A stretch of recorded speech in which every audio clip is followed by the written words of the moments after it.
The Stage by Snelson. The curtain hanging in front of me was thick, velvet and old. It clearly hadn't been cleaned in decades, and the big giveaway was the golden tassels at the base. Being dragged through the stage dust for so many years had turned them brown. My wheelchair was in the park position, and I was picking at the stuffing in the armrest. I didn't need the wheelchair all the time, but I always found myself sitting in it whenever there was something to get nervous about. Pulling at the stuffing was something I had always done to distract me. For a fancy stage, the floor was surprisingly slanted. I could feel my chair wanting to roll backwards, even with the brakes on. It was only when you sit somewhere, waiting, that you start to notice these things. "Are you ready?" Jane asked in her usual calm voice. She'd been coaching me for this role for weeks, playing little games and helping me raise my confidence. I didn't understand the point of most of the activities, mostly memory games to help me learn my lines, but I was certainly ready, and I wasn't going to mess up this chance. You see, guys like me don't usually get these sorts of breaks. I was born early, too early in most people's opinion, which meant my development was stunted, and I struggled to get a good grasp on life. I spent the first few years in and out of hospital trying to figure out which parts of my body worked and which ones needed upgrading. Ouch! I winced as I pulled on my drip. "Oh, sorry, was I stepping on it again?" Jane asked, checking her feet to make sure she wasn't. A knowing grin crept across my face. "Every time I fall for that one," she said, annoyed but smiling. "Do you remember your line?" "Please do not assume people like me are bad. Treat everyone with respect," I said proudly for the millionth time that day. "That's great," she said. "Your parents are out in the crowd." "Where?" I asked, looking around for them and smiling. She pointed to the back of the curtain. "When the curtain opens up, look over there and you'll see them." It was obvious that my parents would be here. They wouldn't miss this for anything. They were my biggest supporters. They came to all my castings.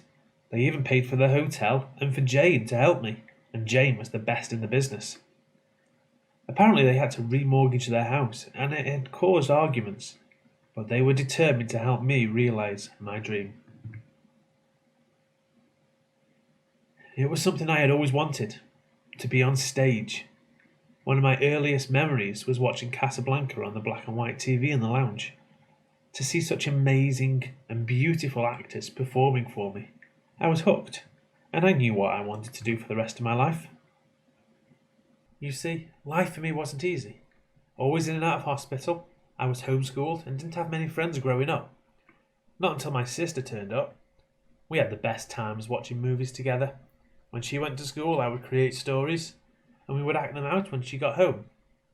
Then, when she learnt to drive, we would go to the movies, theatres, and wherever else we wanted.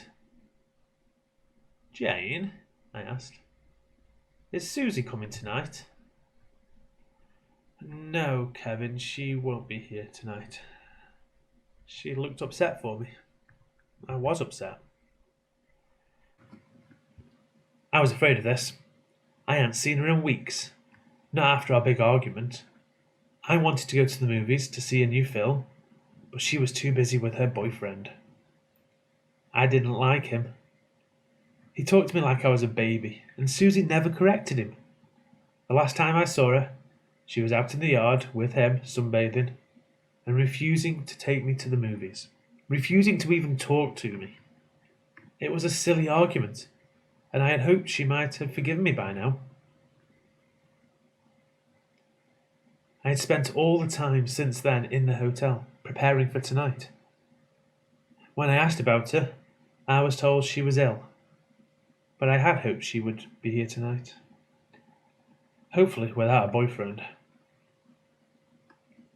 Never mind, the show must go on, as they say. I could hear the rustling of the crowd. It was big. I overheard a crew member saying there hadn't been a performance on this stage in years. That's the problem with living in such a small town. The theatre rarely rolled in, but tonight I was the opening act. I was honoured. Footsteps on the other side of the curtain. It was the stage manager. The crowd went quiet, and I grasped at more of the chair's padding in my hand. This was it. The curtains flew open, and the crowd gasped and then cheered. It was just me on stage, but I was ready. I glanced over to my parents. My mum was crying into my dad's shoulder. She was so happy. The stage manager turned to face me and started reading his script. Kevin Smith, we are here today to witness your execution for the murder of your sister, Susie Smith, and her fiancé, Daniel Jarvis, on the 1st of this month in the front yard of your home address. Although you were never able to give a plea, you were found guilty and subsequently found to be of sufficient intellect to understand your actions. He gave a nod to Jane at that point, who agreed with him. She was such a good actress. Therefore, you have been committed to lethal injection in front of these people as witnesses. Do you have any last words? This was it. This was my line. I had rehearsed. Please, do not assume people like me are bad. Treat everyone with respect. Then, the stage manager walked up behind me and injected my drip with something just like in rehearsal. And that was it. I was so happy. I didn't stumble over my lines, and I could tell from the audience's smiles that they were pleased with my performance. I closed my eyes and waited for my applause.